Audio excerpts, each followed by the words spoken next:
हाँ जी स्टूडेंट्स, आज का हमारा टॉपिक है वेक्टर और क्रॉस प्रोडक्ट। वेक्टर और cross product.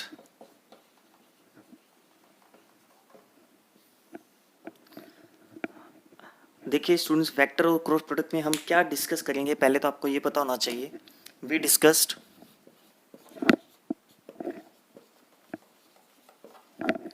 Discussed on the three dimensional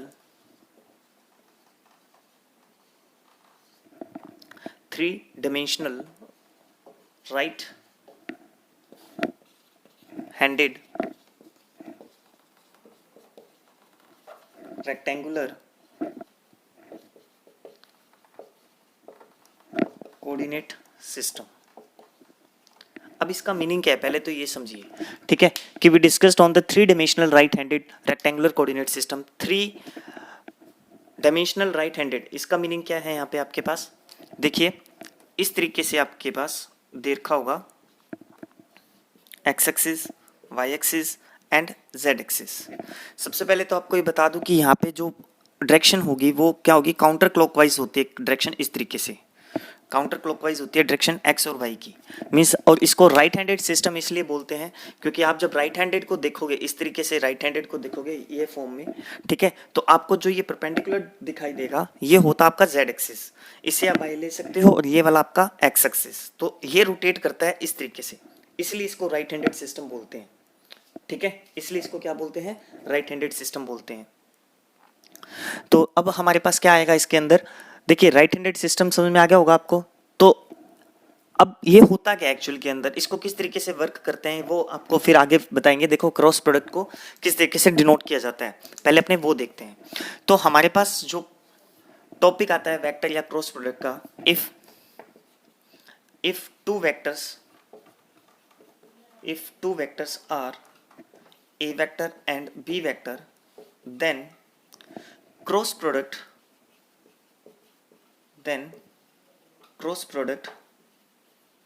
represented by a vector cross b vector। a cross b का फॉर्मूला होगा आपके पास mod of b sine theta N cap, mod of b sine theta N cap, ठीक है students. तो ये इसका formula होगा।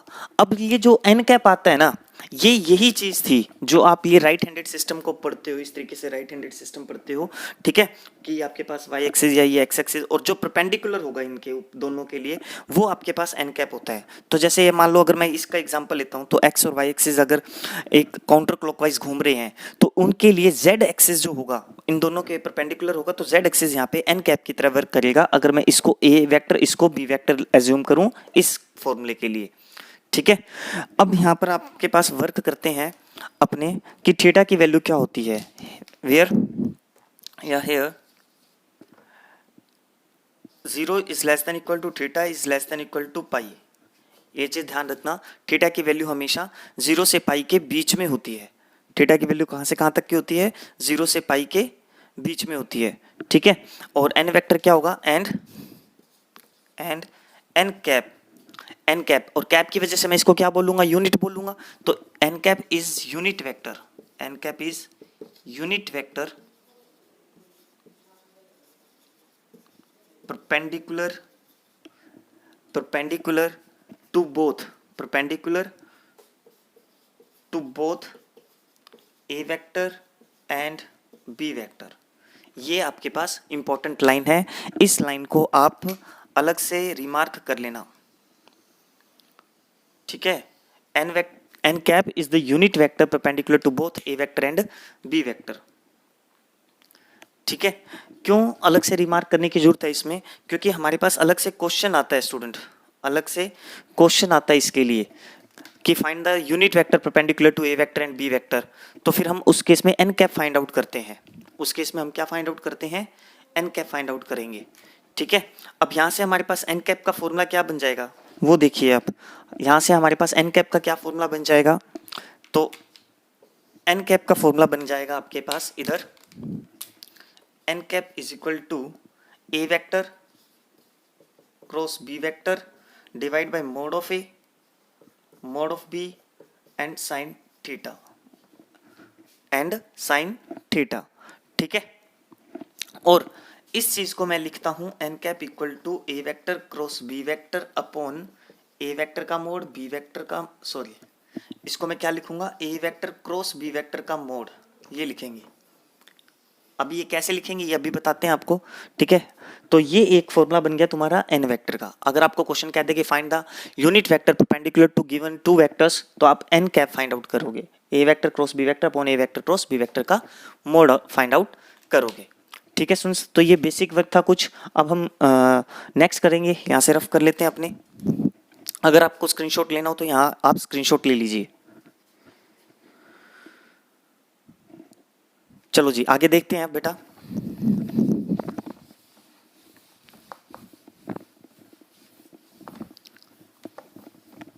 देखिए हमारे पास जो फॉर्मूला आया था, हम पहले फॉर्मूले को डिस्कस करते हैं। तो ए वेक्टर क्रॉस बी वेक्टर का फॉर्मूला आया हमारे पास, ए वेक्टर का मोड बी वेक्टर का mod sine theta N cap. अब देखिए यहाँ से हमारे पास क्या क्या वैल्यूज या क्या क्या फॉर्मूलेस बनेंगे या हम किस तरीके से बनाएंगे वो देखते हैं। तो हमने यहाँ पे क्या किया, सबसे पहले एक तो फॉर्मूला ये है ही। अब मैंने इसमें क्या किया, इन दोनों को मोड कर दिया, दोनों साइड हमने क्या ले लिया, मोड ले लिया, एन ए क्रॉस बी का मोड, ए क्रॉस बी का मोड ले लिया। जब मोड लोगे, मोड हमेशा स्केलर वैल्यू में इफेक्ट नहीं डालेगा, तो ये दोनों स्केलर हैं आपके पास। वेक्टर का मोड होता है, ये भी स्केलर है। वेक्टर हमारे पास एन कैप है जो हमें यूनिट वेक्टर को रिप्रेजेंट कर रहा है, हम तो उसका क्या ले लेंगे, मोड ले लेंगे। और यूनिट वेक्टर का मोड हमेशा 1 होता है, तो ए वेक्टर क्रॉस बी वेक्टर का मोड हमारे पास एक फॉर्मूला बन गया साइन थीटा, ठीक है, बिकॉज ऑफ एन वेक्टर का मोड इक्वल टू 1। तो एक फॉर्मूला हमारे पास यहाँ से ये बन गया, ए क्रॉस बी का फॉर्मूला क्या बनेगा, ए बी साइन थीटा, क्योंकि ए के मोड को मैं ए लिख सकता हूँ। Clear students. अब देखिए यहीं से हमारा एक फॉर्मूला और बनता है साइन थीटा का, यहीं से हमारे पास एक फॉर्मूला और बन जाएगा साइन थीटा का। तो साइन थीटा का फॉर्मूला क्या बनेगा यहाँ से हमारे पास, सॉरी साइन थीटा का नहीं, जो मैंने अभी आपको एन कैप का फॉर्मूला लिखवाया था, एन कैप, साइन थीटा का भी फॉर्मूला लिखेंगे अपने, बाद में लिखेंगे। तो एन कैप का फॉर्मूला क्या बनेगा यहाँ से हमारे पास, ये रहा एन कैप, तो ए vector cross B vector upon ए वेक्टर बी वेक्टर का मोड साइन थीटा। और जो मैंने आपको पहले ही बता दिया था कि ए बी साइन थीटा, ये देखो ये यहाँ से आया A B sine theta, A B sine theta को मैं क्या लिख रहा हूँ, ए बी का मोड लिख रहा हूँ। तो N vector N cap is equal to A cross B upon A vector cross B vector का mod, A vector cross B vector का मोड आएगा, ठीक है। तो ये एक फॉर्मूला हमारे पास ये बन गया। ये अलग अलग फॉर्मूले अलग अलग सिचुएशन में अलग अलग केसेस में यूज करेंगे अपने, ठीक है। पास एन कैप का फॉर्मूला हो गया, फिर हम बात करेंगे साइन थीटा। तो यहाँ से आपके पास साइन थीटा का फॉर्मूला बनेगा, तो sine theta is equal to क्या फॉर्मूला बन जाएगा, ए क्रॉस बी का मोड, ए क्रॉस बी का मोड अपॉन ए वेक्टर का मोड बी वेक्टर का मोड, ए वेक्टर का मोड बी वेक्टर का मोड। तो ये हमारे पास फॉर्मूला हो गया साइन थीटा का। लेकिन इस फॉर्मूले का हम मोस्टली वैसे यूज कम ही करते हैं, ठीक है।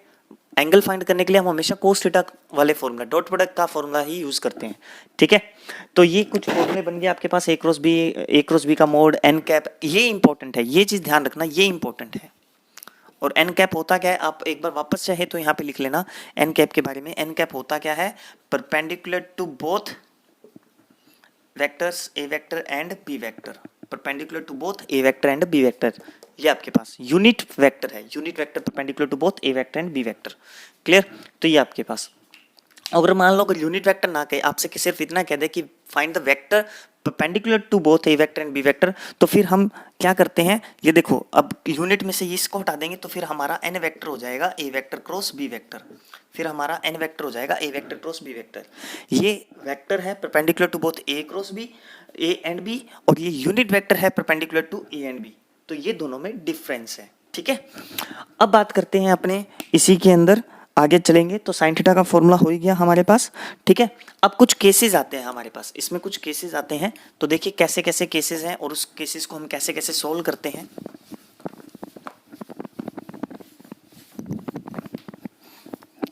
हाँ जी स्टूडेंट्स, देखिए कुछ केसेस हैं, उन केसेस को हम किस तरीके से सोल्व आउट करेंगे। तो आपके पास फर्स्ट आप नोट डाल के लिख सकते हो, फर्स्ट पॉइंट हमारे पास, if A vector equal to 0 और बी वेक्टर इक्वल टू 0।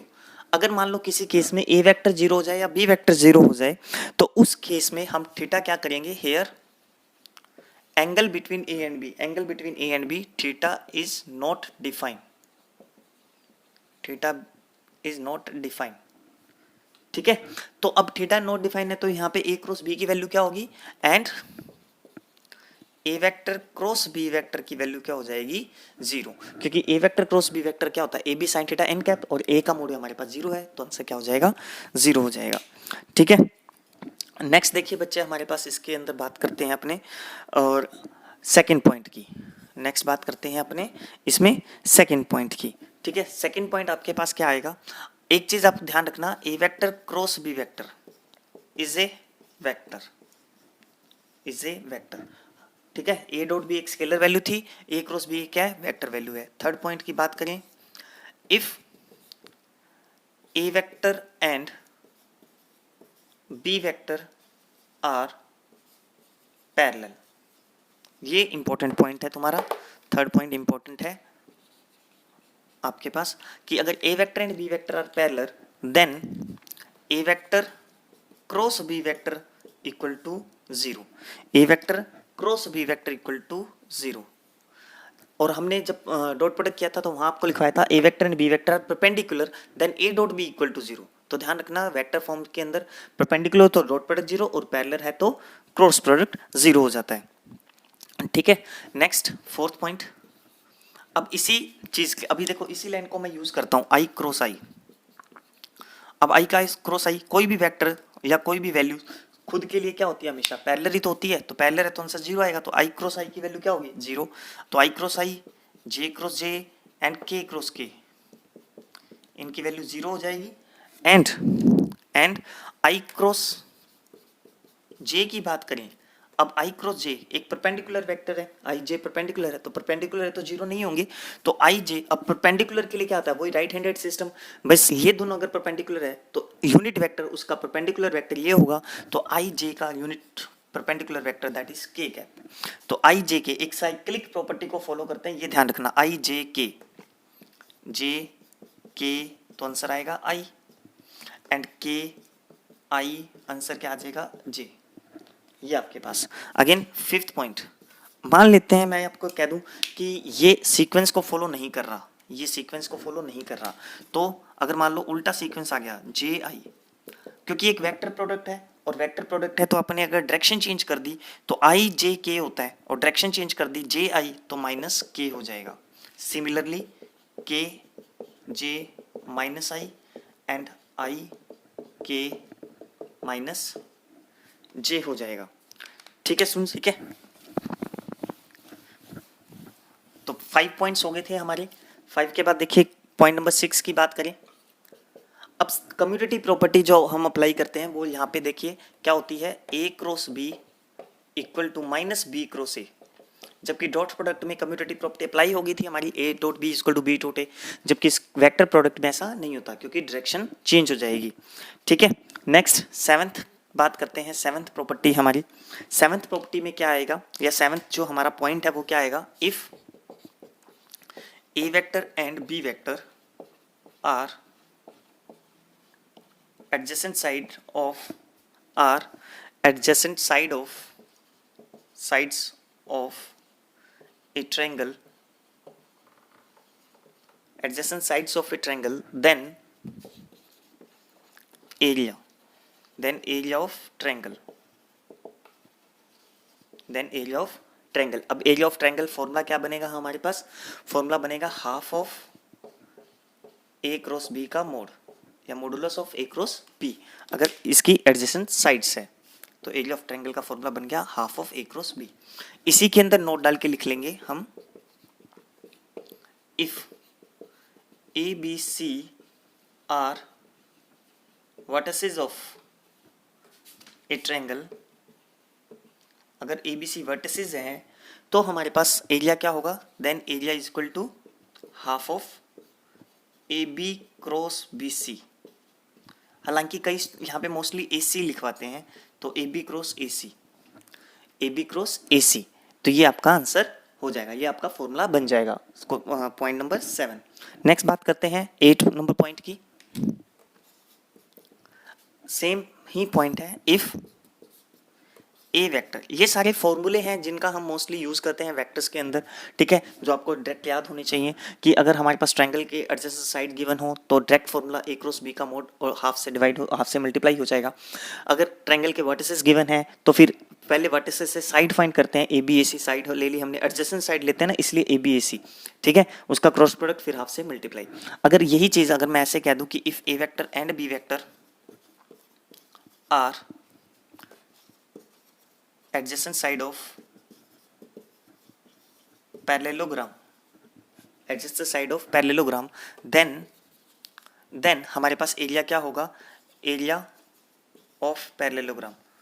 अब आपको पता है एक पैरेललोग्राम में 2 ट्रायंगल्स होते हैं, तो 2 ट्रायंगल्स, एक ट्रायंगल का एरिया ये 2 से मल्टीप्लाई करवा दीजिए तो आपके पास आंसर आ जाएगा ए क्रॉस बी का मोड, ए क्रॉस बी का मोड। तो ये हो गया आपका एरिया ऑफ पैरेललोग्राम। अब मैं यहाँ पे भी अगर आपसे ये कहूँ कि A B C D are the vertices of a parallelogram, then area of, अब a B C D are vertices, ये भी नोट डाल के लिख ही लेना, ठीक है, ये भी अलग से नोट डाल के लिख ही लेना कि A B C D are vertices of parallelogram. अब ध्यान देना यहाँ पे थोड़ा सा कि अगर मैं पैरेललोग्राम बनाता हूँ, ये A B C and D, तो इसकी एडजेसेंट साइड्स की अगर मैं बात करूँ तो एडजेसेंट साइड देखो एक ये होगी और एक ये वाली होगी, तो एक साइड कौन सी हुई ए बी और एक साइड कौन सी हुई ए डी, तो एरिया क्या होगा इसका, एरिया होगा A B cross A D. ध्यान रखना फॉर्मूले में हमेशा साइड्स ही आएगी, तो आपको साइड्स पे ही फॉर्मूला लगाना है, तो साइड्स पहले फाइंड आउट करेंगे तो उसके बाद आपका एरिया आएगा, area equal to A B into A B cross A D, ठीक है, A B cross B C या सी डी नहीं आएगा, एडजेसेंट साइड्स लेनी है, एडजेसेंट साइड्स, फॉर्मूले एडजेसेंट साइड्स पे लगता है। क्लियर? तो ये कुछ चीज़ें थी, बेसिक थिंग्स थी आपकी, जिसमें हमारे पास ट्रायंगल भी आ गया और हमारे पास पैरेललोग्राम भी आ गया, कम्यूटेटिव प्रॉपर्टी भी आ गई, ठीक है, तो कुछ बेसिक थिंग्स थी। अब एक लास्ट मोस्ट इंपॉर्टेंट थिंग्स रहेगी तुम्हारी, हमें देखो हम मोस्टली यूज कर रहे हैं, बार बार यूज कर रहे हैं क्या चीज़ कि modulus of A cross B, modulus of A cross B mostly हम यूज कर रहे हैं। तो मॉडुलस कैसे फाइंड आउट करते हैं, तो वो और आप देख लीजिए 9th प्रॉपर्टी इसकी, या 9th पॉइंट हमारा, पॉइंट नंबर 9। देखिए अगर आपको ए वेक्टर ये गिवन है, a vector is equal to i a1 i cap plus b1 j cap plus c1 k cap and b vector is equal to b1 i cap a2 i cap b2 j cap and c2 k cap, ये आपको given है। तो हमारे पास a vector cross b vector, a vector cross b vector का modulus, sorry a vector cross B vector कैसे find होगा, पहले तो ये देखिए ए वेक्टर क्रॉस बी वेक्टर कैसे फाइंड होगा, ये देखिए आपके पास यहाँ पे, तो ए वेक्टर क्रॉस बी वेक्टर को हम डिटर्मिनेंट के मेथड से सोल्व करते हैं। यहाँ पे ए क्रॉस बी को डिटर्मिनेंट के मेथड से, डॉट प्रोडक्ट तो बहुत आसान था हमारा, डॉट प्रोडक्ट में तो कुछ करना ही नहीं होता था, ठीक है, उसमें तो सीधा सीधा आई का आई के साथ मल्टीप्लाई, जे का जे के साथ और के का के कोएफिशिएंट के साथ मल्टीप्लाई करते थे, ठीक है। जबकि यहाँ क्या करते हैं, क्रॉस प्रोडक्ट के लिए हम डिटर्मिनेंट मेथड का यूज करते हैं। तो पहले आपके पास क्या है, यहाँ पे देखो ए वेक्टर पहले है, तो ए वेक्टर की वैल्यू पहले आएगी, तो a1 b1 c1 आई जे के का कोफिशिएंट, तो a1 b1 c1, फिर b वेक्टर है तो b वेक्टर में आई जे के coefficient a2 b2 c2, a2 b2 c2। अब इससे आप नॉर्मली डिटर्मिनेंट आपने 4th चैप्टर किया हुआ है तो उसे सोल्व कर लेना, आपका आंसर आ जाएगा, ठीक है। तो यहाँ पर आपके पास क्या आ जाएगा, जैसे a vector cross B vector, तो i cap b1 c2 minus c1 b2 minus j cap a1 c2 minus c1 a2 and plus k cap में a1 b2 minus b1 a2, ये आपके पास। अब अगर आप इसने मॉडुलस लेना है तो आपको पता है किसी भी वेक्टर का मॉडुलस कैसे निकालते हैं, इसका स्क्वायर प्लस इसका स्क्वायर प्लस इसका स्क्वायर का स्क्वायर रूट, तो वो हमारे पास मॉडुलस हो जाएगा। मींस ए वेक्टर क्रॉस बी वेक्टर का मॉडुलस की अगर मैं बात करूं तो स्क्वायर रूट ऑफ आई के coefficient b1 c2 minus c1 b2 का होल स्क्वायर प्लस जे का coefficient a1 c2 minus c1 a2 का होल स्क्वायर प्लस के का coefficient a1 b2 minus b1 a2 का square and its square root, ठीक है students. तो ये था हमारे पास क्रॉस प्रोडक्ट या वेक्टर प्रोडक्ट हम जिसे बोलते हैं, उसका कंप्लीट बेसिक विद फॉर्मूला आपके पास कंप्लीट बेसिक कोशिश की मैंने करवाने की। कुछ रह गया हो तो कमेंट सेक्शन में जरूर बताना बेटा, और अगर आपको कोई टॉपिक नहीं समझ में आया हो तो भी आप जरूर बताइएगा, और अगर आपको पसंद आया है तो भी जरूर बताइएगा। Thank you for watching this video.